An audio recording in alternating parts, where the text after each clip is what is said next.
The first person that comes to my mind, all around really amazing surfer, is Cole Robbins. He's from Santa Barbara area as a Rincon kid. I've had the opportunity to watch him and his brother grow up.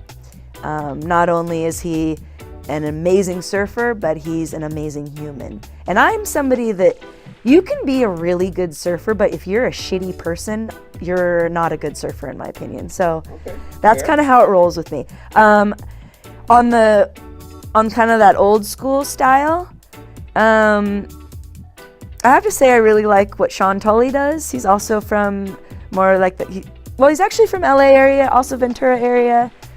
He's a goofy foot that does switch foot.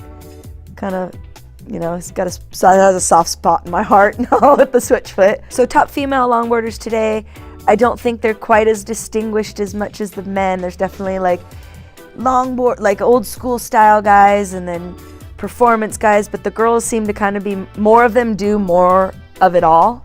My favorite is Chloe Calmon. She's out of Brazil. She's a goofy foot. I had the opportunity of coaching her actually the last event they had here at Malibu, the Surf Relic. I coached her and she was able to get 3rd place in the event and win some big money. And she's got a great goofy foot style, really smooth, really put together. She's not flaily or anything. What's her name again? Chloe Calmon. I mentioned it earlier, Corey Schumacher, I think, doesn't get enough credit for what she's done in both longboarding and for women's surfing. Belinda Baggs is a wonderful surfer. She's somebody that we were fortunate enough to surf together with during some of those days at Malibu. She's a very graceful and really put together, styly surfer. And I think I want to shout out to Lindsay Steinreity. She's a girl out here. She's from the Dana Point area. Okay. We've been surfing together for a really long time. She still competes. Really, she's on the world tour. She's got to be in her upper 30s now. Okay. And I just have a lot of respect for her. She's a really super consistent, really well put together surfer that like to pull her in a heat, Okay. I'd be shaking in my boots. Yeah, for sure. My take on competitive longboarding, I think, might be somewhat different than some of the more notable single fin longboarders in the industry, because I'm a single finner all the way from the beginning, my soul. You don't see much anything else in my quiver. That being said, I think competitive surfing has evolved to a place where the 50-50 style is what they call it, where it's nose riding and tail surfing, I believe is the perfect combination for competitive surfing. I'm a nose rider. I like the single fin. That's what I do. I get it. But in competitive surfing, especially on a world tour amongst professionals, where you're taken to places internationally, different kind of breaks. They're not all classic Malibu. They're not all set up for just a nose ride. They require varying maneuvers and varying styles and varying approaches. I think that is how competitive longboarding should be handled. I'm not really of the mindset. I don't really think you should have to do one or the. If you're gonna have like a log event, you want a log event that highlights simply logging, that's fine. But I think it needs to be really strictly judged, that's it. And then the 50-50 needs to also be strictly judged and given credit where credit's due. You can't award a logger top prize in a division that's supposed to be 50-50. Exactly. So it all depends on the criteria. So, and I think where there's a challenge is people haven't quite figured out where they want their criteria. So there's still some work being done, and then I hope that I get to be a part of that, in the future, because I'm somebody that's not just been a part of the competitive scene as a surfer, but I've worked contests in pretty much every fashion, whether it be a judge, a beach marshal, a tabulator. You name it, I've done it. The obvious would be First Point Malibu, although that one has become more bittersweet in recent years with the crowds and whatnot. I've only had the opportunity of going to Scorpion Bay down in Baja once, but I can say that, like, talk about being imprinted in my mind. Wow. Yeah, I was lucky to go with Dylan, and we had just a really epic little longboard week there. It wasn't big, but it was just longest nose rides of my life. First Point Noosa, Tea Tree, the Pass in Byron Bay. If you hadn't noticed, there's a common theme. Okay.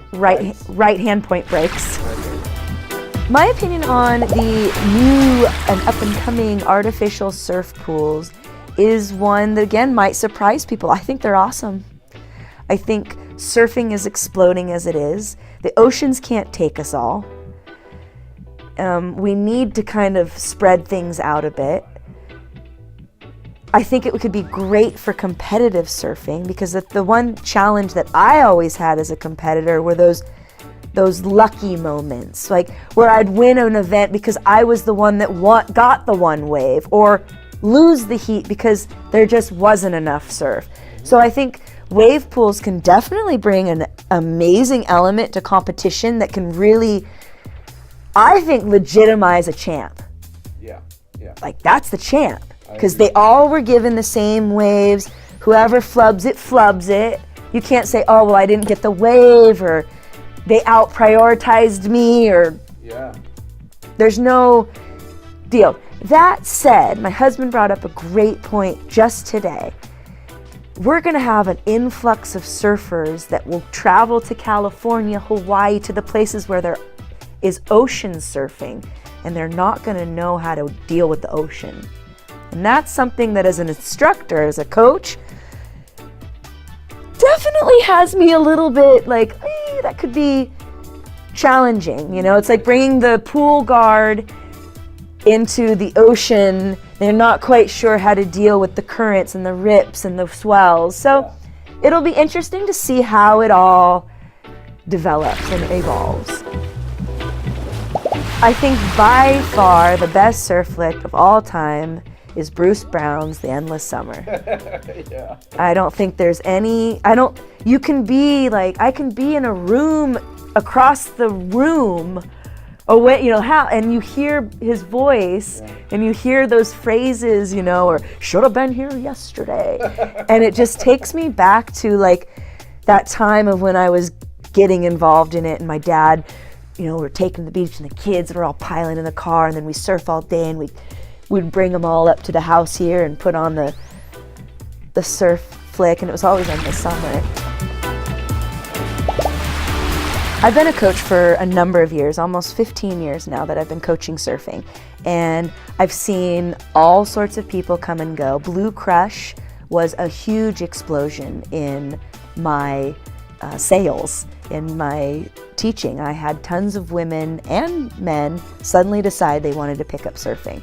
So I can tell you firsthand that the best piece of advice that I can give to the newbie, whether you're trying to longboard or shortboard, is hire somebody.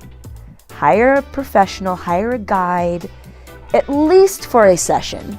At least get some basics, get some tips.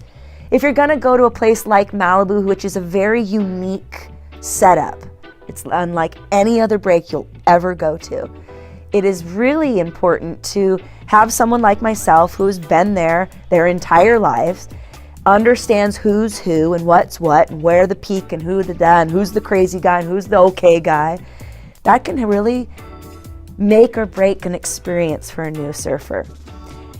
In turn, I think there could be some really helpful advice for current surfers, for good surfers even, surfers that are professional.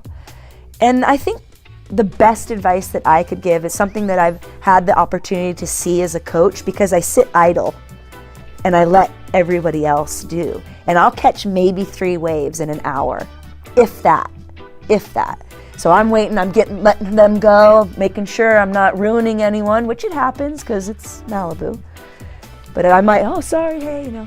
But I'm teaching them that etiquette, and I'm teaching them like, this is good, this is not good, you're gonna squeeze in here, you're gonna demand some space there, you're gonna fall back here, you're gonna apologize when you've been wrong. And I think that's the advice I can give to well-established surfers is, for one, remember what it was like when you were a beginner. Step back a minute and put yourself in that place where you were struggling to get a wave and you just wanted to get good. And you were looking at that guy and you're like, I just want to do that. Because that's all I get all the time is, I just want to do that. And I grew up with this. Let me make no mistake. I know the inappropriate person I was in my time. And the things that I said to people and yelled at. But I've learned, I've had the opportunity to see it from another perspective and see how people don't really work together, how professional surfers or surfers who are really good, or if they have a camera on the beach taking their picture, are greedy. And they don't really have that situational awareness of how they're affecting a lineup. Unfortunately, it also goes with society too, current society and politics and the lack of spiritualness maybe. We're not really connecting with each other. We're stuck on our phones. We're texting each other. So I'd say if I could give the best piece of advice that I could give to both newbies and to established surfers, my final comments and advice to beginners and established surfers would be, live the golden rule. Treat others as you would like to be treated. Once we do that, we'll be in a happy place.